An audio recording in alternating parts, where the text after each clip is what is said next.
Guys, please like, comment, subscribe, share the video, especially if you're a college football fan, whether you're a Florida fan, Georgia fan, or anybody. Well, this is who the video's about, but you know what I mean, right? So I've already given a prediction on this game, given how both teams have played and how they've played against their opponents, how they've won and lost. Well, not Georgia hasn't lost yet, but you know. Excuse me. But I also like to give a case scenario and how the underdog can pull off the victory. So in this case, I'm going to give you guys a scenario that makes sense, or somewhat makes sense, on how Florida could beat Georgia this year, or at least if they stand a chance. Number one, I'm not going to talk about the home field advantage that Florida clearly has in this game every year, just like Texas has the home field advantage against Oklahoma. It really doesn't matter.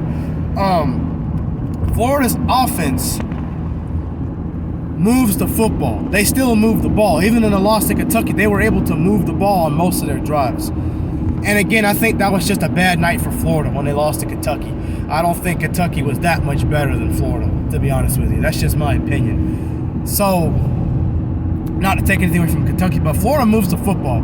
If they figure out a way to get the ball out of Anthony Richards' hands quick enough on slant routes, screen passes, take shots downfield, if they can connect on most of those, they have a chance to keep Georgia's offense off the field, which brings me to my second point. Eat up the clock. Take the Florida State-LSU approach that Florida State took with LSU. Your team is not as talented as Georgia's. What Florida State did, same scenario. They ate up the clock when they had the ball. Florida needs to do the exact same thing. Wear out Georgia's defense, keep the ball away from Georgia. While I don't think Florida's secondary is that good, their pass rush is good enough to do some damage early and create some messed up scenarios for Georgia if they play at the best of their ability like they did with Utah. They forced a turnover in the game. They did all these things. So they can do the same thing with Georgia. They can. Number 3, Anthony Richardson. That brings me back to him. He must be a factor in the running game. You also have a good running back in Trevor Etienne, right? He's a really good player. He's going to get better. So I would utilize him as a wildcat and maybe some trick plays against Georgia on offense. Throw the ball to Trevor and then throw it back to Richardson. Let Richardson complete a big pass downfield, or even just a simple first down game like South Carolina did with Georgia in their pass game, which they got blown out. But I think Florida's a better team than South Carolina, so they have a better chance than South Carolina did. Florida would probably have to utilize their defense when they are on the field. Again, get a good pass rush going. Give Stetson Bennett something to worry about when you have a guy in your face.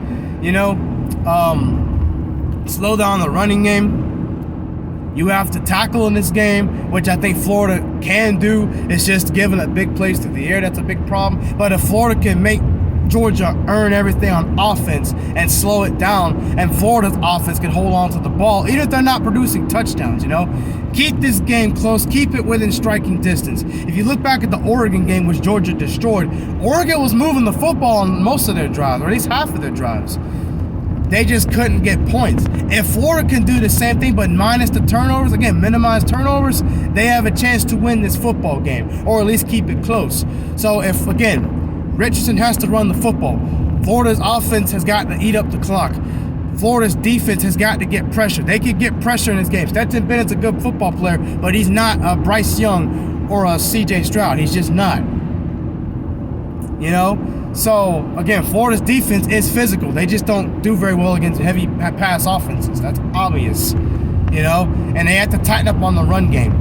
If Florida could do all these things by then, they have a chance to win this football game. So another advantage, they have a bye week. I know Georgia does too, but Florida's going to take advantage of that. Plus, so Coach Napier wants to be there. Dan Mullen did not want to be there last year. That was pretty obvious. So while I still don't think Georgia will lose this game to Florida, Florida has a chance to keep it close, and probably Georgia could pull away instead of it being another South Carolina or an Oregon game. Plus, they play each other every year, so you know that intensity is going to be there. It's going to help Florida more than it does Georgia.